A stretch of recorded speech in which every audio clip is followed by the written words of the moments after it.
We've been a leader in banking for more than 100 years.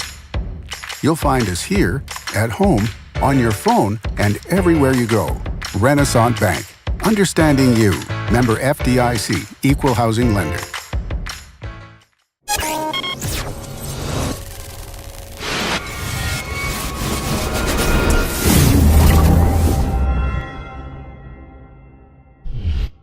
Sponsored by Renaissance Bank.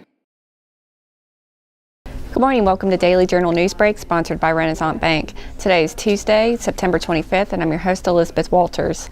We're going to take a look at today's top news and sports stories across Northeast Mississippi, but first, a look at your weather forecast.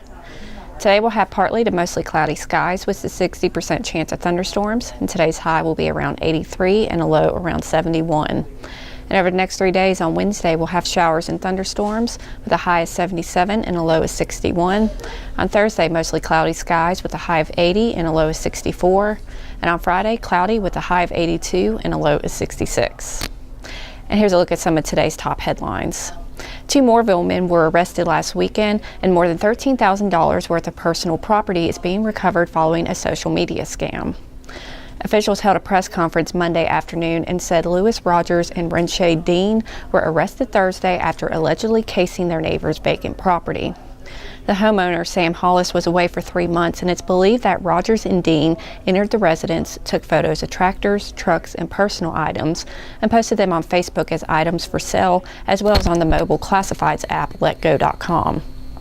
The items include a washer and dryer, bedroom furniture, a couch, an air conditioning unit, and officials said that the individuals told buyers that the items were inherited through a deceased relative more than 5 years ago. Dean and Rogers are charged with grand larceny and are each being held on a $50,000 bond pending presentation to the Lee County Grand Jury. And if you have any information about the stolen property or may have purchased items from either of the suspects, please contact the Lee County Sheriff's Office.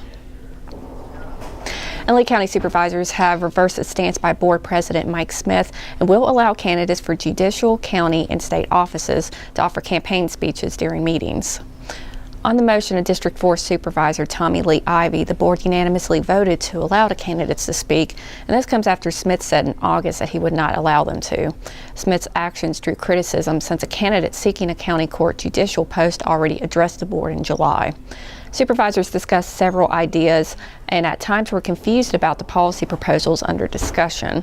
Smith suggested limiting speaking opportunities to judicial candidates and suggested candidates for non-judicial county offices be barred from speaking in an apparent bid to favor incumbents. The board disagreed with that and voted to open meetings to all candidates running for countywide office or higher. And then from Monroe County this morning, a former sheriff's deputy has passed away. Tony Coxey was severely injured in an accident involving a 2-engine train collision in Pickensville, Alabama last December. Coxey was a decorated Iraqi war veteran who joined the Monroe County Sheriff's Office in 2007 and left late last year to take the job on the railroad. Coxey unexpectedly passed away Monday evening. Monroe County Sheriff Cecil Cantrell said that Coxey was a wonderful person and an outstanding police officer and that he's going to be sadly missed. Monroe County Coroner Alan Gurley said Coxey's body will be sent for an autopsy and E.E. Pickle Funeral Home is in charge of the arrangements.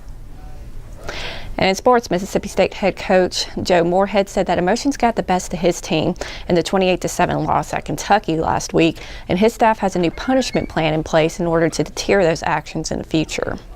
Moorhead said the game became too emotional and turned into a bunch of individual battles as opposed to playing as a team.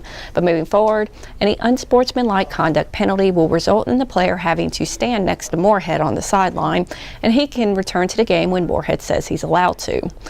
The Bulldogs were penalized 16 times for a loss of 139 yards, including 4 unsportsmanlike conduct flags and 1 roughing the passer penalty. Moorhead said he knows there's an emotional component attached to this weekend's game against Florida when Dan Mullen and 7 assistants who used to coach the Bulldogs returned to Starkville. And that does it for Newsbreak on this Tuesday. Don't forget that this show is one of the many online offerings courtesy of the Daily Journal that gets you news off the page and on the go. Each story discussed today on Newsbreak can be found in your Daily Journal or online at djournal.com, where you can find a new episode of Newsbreak each weekday morning. Thanks for joining us. I'm Elizabeth Walters. Have a great day.